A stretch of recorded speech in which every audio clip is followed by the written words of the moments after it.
अस्सलाम वालेकुम। मैं हूं बिलाल अहमद। आप देख रहे हैं यूट्यूब चैनल मेडिकल नॉलेज। तो आज हम देखेंगे एनीमिया यानी खून की कमी।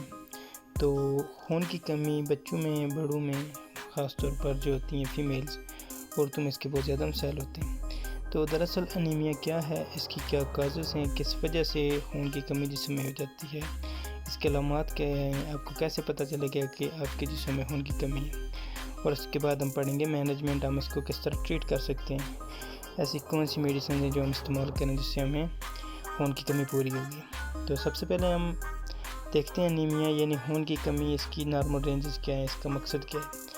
एनीमिया कहते हैं जो हमारा ब्लड है उसके अंदर रेड ब्लड सेल्स जो होते हैं उनमें कमी होना और हीमोग्लोबिन की कमी होना, तो उसकी अमाउंट में कमी होना। अगर देखें जो हीमोग्लोबिन है हमारे जिस्म के अंदर, मर्दों के अंदर जो हीमोग्लोबिन है वो नॉर्मल होनी चाहिए 14 से 18, और फीमेल्स के अंदर जो होनी चाहिए 12 से 16 ग्राम पर डेसीलीटर। इसकी नॉर्मल रेंज है जिसको HB भी बोलते हैं। तो ये मर्दों में 14 से 18 और औरतों में 12 से 16 होनी चाहिए। इसी तरह अगर बात करें हम नॉर्मल रेड ब्लड सेल्स जो होते हैं, जो औरतों में अगर इनकी रेंज को देखे जाए तो ये है 3.5 से 5 मिलियन, यानी 35 लाख से ये 50 लाख तक औरतों में हैं, और मर्दों में ये 45 लाख से 55 लाख तक होते हैं। तो अब वीडियो में हम आगे की तरफ जाएंगे और देखेंगे जो वजूहात क्या हैं। एनीमिया खून की कमी जो है उसकी क्या वजूहात हैं।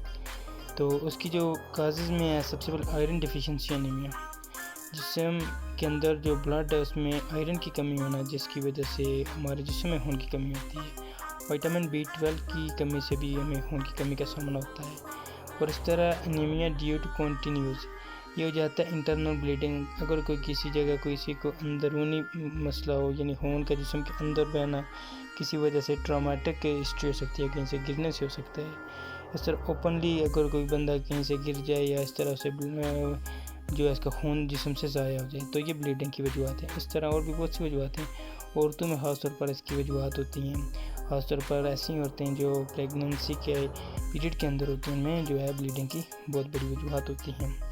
तो ये हैं इसकी काजेज़। अब अगर बात करें इसके फीचर्स, सिम्टम्स, तो आपको कैसे पता चला गया कि आपके जिस्म में एनीमिया है, खून की कमी है। तो एनीमिया वाला जो मरीज़ होता है जिसको खून की कमी होती है, वो हमेशा फटीग और वीकनेस में रहता है, वो थका थका रहता है। उसकी जो स्किन है, जो जल्द है, वो हमेशा पीली रहेगी। उसके अलावा उसकी जो सांस है उसमें मसला होगा। हार्ट बीट जो इरेगुलर होती है, तो और उसके जो हाथ और पाँव हैं वो हमेशा ठंडे होते हैं। तो ये कुछ इस तरह के इसकी अलामात होती हैं एनीमिया में।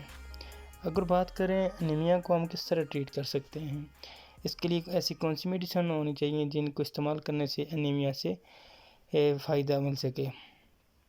तो अगर मेडिसिन की बात करें तो एनीमिया जो खून की कमी को दूर करती हैं वो मेडिसिन जिसमें सबसे यूज़ होती हैं आयरन सप्लीमेंट आप यूज़ कर सकते हैं। इस तरह अगर हम अपनी डेली डाइट क्या देखें तो उसके अंदर हमने आयरन रिच फूड में इस्तेमाल करने चाहिए, जैसे हम कह सकते हैं रेड मीट, गोश्त हम इस्तेमाल कर सकते हैं। और सब्जियों में पालक जो है वो खून की कमी को सबसे ज़्यादा पूरी करती है। उसके बाद आप विटामिन सप्लीमेंट इस्तेमाल कर सकते हैं, विटामिन B12 इस्तेमाल कर सकते हैं फूड के अंदर, जिस तरह के वो फ़िश होता है, मछली में मिल जाएगा आपको, चिकन, डेयरी प्रोडक्ट जो दूध वाली होते हैं इनमें मिल जाता है। फोलिक एसिड की टेबलेट्स यूज़ कर सकते हैं आप, वेजिटेबल यूज़ कर सकते हैं। उसके अलावा अगर कोई मेजर इशू हो तो अंदरूनी ब्लीडिंग का आप उसको ट्रीट करवा लें, और ब्लड ट्रांसफ्यूजन भी एक है कि आप खून भी लगवा सकते हैं। तो ये कुछ वे हैं जिसमें आप एनीमिया से छुटकारा हासिल कर सकते हैं। तो उम्मीद करता हूँ वीडियो आपको पसंद आई होगी। अगर पसंद आई हो तो वीडियो को लाजमी लाइक कीजिएगा।